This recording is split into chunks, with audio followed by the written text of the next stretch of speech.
Sir ஆக்சுவலா இப்போ எல்லாருமே அதை பத்தி தான் பேசிட்டு இருக்கோம். விஜய் அவரோட 2வது மாநாடு நடந்து முடிஞ்சிருக்கு. அண்ட் அவர் பேசுறதையும் நீங்க கண்டிப்பா கேட்டிருப்பீங்க. எப்படி சார் அரசியலுக்கு அவர் ஃபிட் ஆவாரா? அரசியலுக்கு ஃபிட் ஆகுறதுக்காக தான் அவர் கட்சி ஆரம்பிச்சிருக்காரு. ஆனா அவருடைய அந்த ஆக்டிவிட்டீஸ் வந்து கொஞ்சம் மாத்திக்கணும் அப்படின்றது தான் எல்லாருடைய விமர்சனமும். என்னன்னா ஒரு அரசியல் கட்சி ஒரு மாநாடு நடத்துது. ஒரு அரசியல் கட்சி தலைவரு. அவரு டெய்லி இப்போ சீமான் எடுத்துக்கங்க. இன்னைக்கு காலைல ஒரு பிரஸ் மீட் குடுத்திருப்பாரு. சாயந்தரம் ஒண்ணு குடுப்பாரு. இன்னைக்கு இருக்கிற இஷ்யூ பேசுவாரு. பேசுவார். அண்ணாமலை எடுத்தீங்கன்னா ஒண்ணு பேசுவாரு, இது பண்ணாரு. அண்ணாமலை தான் பேசிட்டாருன்னு தமிழிசை சும்மா அவங்க பேசுவாங்க. ம். இவங்க 2 பேர் பேசிட்டாங்களேன்னு நயினார் சும்மா இருக்க மாட்டாரு. அவரு பேசுவாரு. எடப்பாடி பழனிசாமி போவாரு. எழுச்சி பயணம் போவாரு.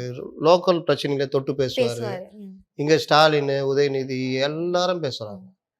நீங்க என்னங்க இப்படி பண்றீங்கன்னா, நான் சிங்கம் வேட்டைக்கு மட்டும் தான் வரும்ன்றாரு. வேடிக்கை பார்க்க போகாது வேடிக்கை பார்க்க அப்படின்ற. போகாது. சிங்கம் டெய்லி தானே வேட்டையாடணும். சிங்கம் டெய்லி சாப்பிடணும்ல. அப்போ இவருடைய இயலாமை, இவரு பத்திரிகையாளர்களை சந்திக்கிறது இதெல்லாம் பிரச்சனை இருக்கு. ம். இப்போ துப்புரவு பணியாளர்களை இங்க வந்து பார்த்தாருன்னா பட்டுன்னு மயக்க போட்டுருவான். போட்டுருவாங்க. சார் என்ன சார் நினைக்கிறீங்க அப்படின்னா என்ன நினைக்கிறது? அதான் பிரச்சனை. அதுக்கு அங்க வர வச்சிருவாரு.